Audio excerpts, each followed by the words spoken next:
Over half of our genome is composed of transposable elements. These elements are parasitic DNA sequences that have integrated themselves into our genome through evolution.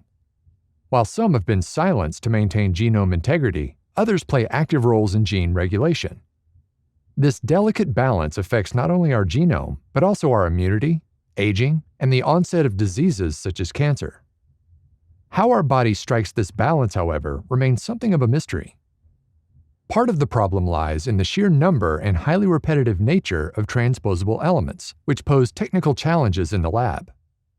Now, researchers have developed a new approach to identify the regulatory complexes behind transposable elements and uncovered two important partners in this regulatory dance: the proteins YTH-DC2 and TET1. Before they could even begin to understand the machinery that regulates transposable elements, the team first had to create a way of locating them. For this, they combined a CRISPR-based targeting approach known as cargo with a biotin proximity labeling method called BioID. Cargo enables the simultaneous expression of up to 15 single-guide RNAs to target the vast majority of transposable element sequences in their native environment.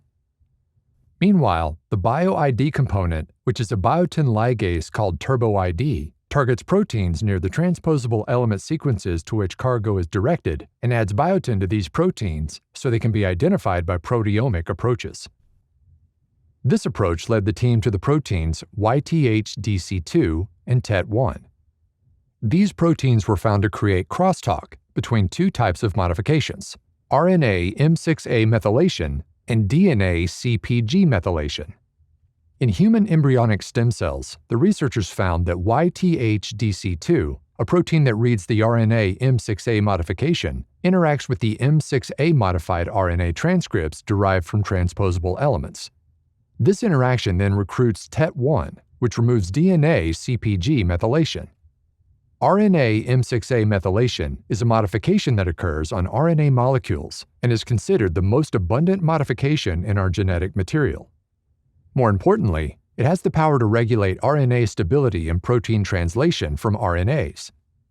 DNA CpG methylation, on the other hand, is a modification that occurs in DNA and is often involved in silencing genomic regions, including transposable elements. In this way, YTH-DC2 and TET1 work together to prevent the silencing of transposable elements and maintain their regulatory function in stem cells. The discovery that the most abundant RNA modification and most abundant DNA modification can work together to control transposable element activity is intriguing. On one hand, the host genome has evolved ways to silence the DNA sequences of transposable elements through mechanisms such as DNA methylation. On the other hand, these parasitic DNA sequences are also trying to utilize their own RNA transcripts and RNA and DNA methylation machinery to prevent the silencing of their chromatin sequences. As more is uncovered about the interplay between RNA and DNA modifications, new insights will not only deepen our understanding of fundamental processes that govern life, but also hold promise for advancing medical research and treatments for diseases such as cancer.